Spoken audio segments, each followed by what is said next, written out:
غزل اہم ترین صنف شاعری ہے۔ غزل فارسی زبان کے لفظ غزال سے نکلا ہے، جس کے معنی ہرن کے ہیں۔ پرانے زمانے میں یہ صنف شاعری شاعر کے ذاتی دکھ، ہجر و فراق، زمینی اور زمانی مصائب کے بیان کے لیے مخصوص تھی، اس لیے اسے غزل کا نام دیا گیا۔ غزل کے لغوی معنی عورتوں سے باتیں کرنا یا عورتوں کی باتیں کرنا کے ہیں۔ اصطلاح میں غزل سے مراد ایسی نظم جس میں شاعر عورتوں کے حسن و جمال کی تعریف اور عشق و محبت کا ذکر کرتا ہے۔ غزل کا ہر شعر جداگانہ مضمون کا حامل ہوتا ہے۔ غزل کا پہلا شعر مطلع کہلاتا ہے، جس کے دونوں مصرے ہم قافیہ و ہم ردیف یا ہم قافیہ ہوتے ہیں، یعنی غزل میں قافیے کا ہونا ضروری ہوتا ہے، ردیف کا ہونا ضروری نہیں ہوتا۔ مطلع کے بعد آنے والے ہر شعر کا دوسرا مصرع ہم قافیہ و ہم ردیف یا ہم قافیہ ہوتا ہے۔ اگر دوسرے شعر کے بھی دونوں مصرے ہم قافیہ و ہم ردیف یا ہم قافیہ ہوں تو اسے حسن مطلع یا مطلع ثانی کہا جاتا ہے، اور اگر تیسرے شعر میں بھی یہی کیفیت ہو تو اسے مطلع ثالث کہتے ہیں۔ غزل کا آخری شعر مقطع کہلاتا ہے، جس میں شاعر اپنا تخلص استعمال کرتا ہے۔ اگر غزل کے آخری شعر میں شاعر اپنا تخلص استعمال نہ کرے تو اسے مقطع نہیں بلکہ غزل کا آخری شعر کہتے ہیں۔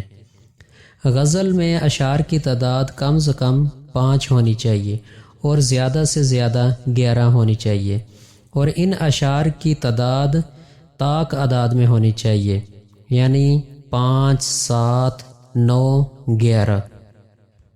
ابتدا میں یہ صنف محض عشق و محبت اور شاعر کے باطنی کیفیات کے بیان تک محدود تھی۔ رفتہ رفتہ اس کے دائرہ کار میں وسعت آتی چلی گئی اور اس نے دنیا جہان کے مسائل اور موضوعات کو اپنے دامن میں سمیٹ لیا۔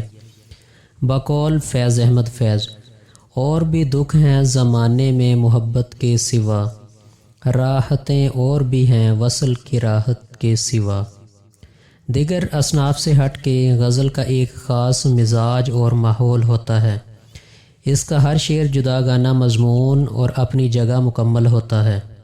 غزل اپنے مخصوص مزاج اور لوازمات سمیت فارسی سے اردو میں آئی ہے۔ اردو میں غزل کا آغاز 1670 عیسوی کے قریب دکن سے ہوا۔ دکن کے اس وقت کے فرما روا قلی قطب شاہ، جو کہ خود شاعر تھے، جب انہوں نے غزل لکھنا شروع کی تو پورے دکن میں غزل کا چرچا ہونے لگا۔ اردو غزل کا بہترین دور میر اور غالب کا دور کہلاتا ہے۔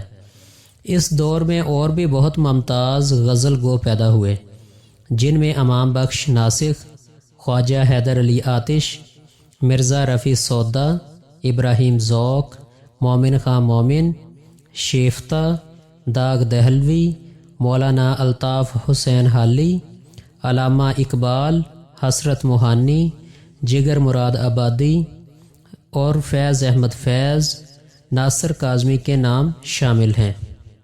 ان کے علاوہ بھی تقریباً ہر شاعر نے اس صنف شاعری میں طبع آزمائی کی۔ حوالے کے طور پر مرزا غالب کی ایک غزل کے چند شعر ملاحظہ کیجیے۔ کوئی امید بر نہیں آتی، کوئی صورت نظر نہیں آتی، موت کا ایک دن معین ہے، نیند کیوں رات بھر نہیں آتی، ہم وہاں ہیں جہاں سے ہم کو بھی کچھ ہماری خبر نہیں آتی، مرتے ہیں آرزو میں مرنے کی، موت آتی ہے پر نہیں آتی، کعبے کس منہ سے جاؤ گے غالب، شرم تم کو مگر نہیں آتی۔ اب جگر مراد آبادی کی غزل کا ایک شعر۔ یہ عشق نہیں آسان بس اتنا سمجھ لیجئے، ایک آگ کا دریا ہے اور ڈوب کے جانا ہے۔ شیخ ابراہیم ذوق کی غزل کا ایک شعر۔ اب تو گھبرا کے یہ کہتے ہیں کہ مر جائیں گے، مر کے بھی چین نہ پایا تو کدھر جائیں گے۔ اب علامہ اقبال کی غزل کا ایک شعر۔ تیرے عشق کی انتہا چاہتا ہوں، میری سادگی دیکھ کیا چاہتا ہوں۔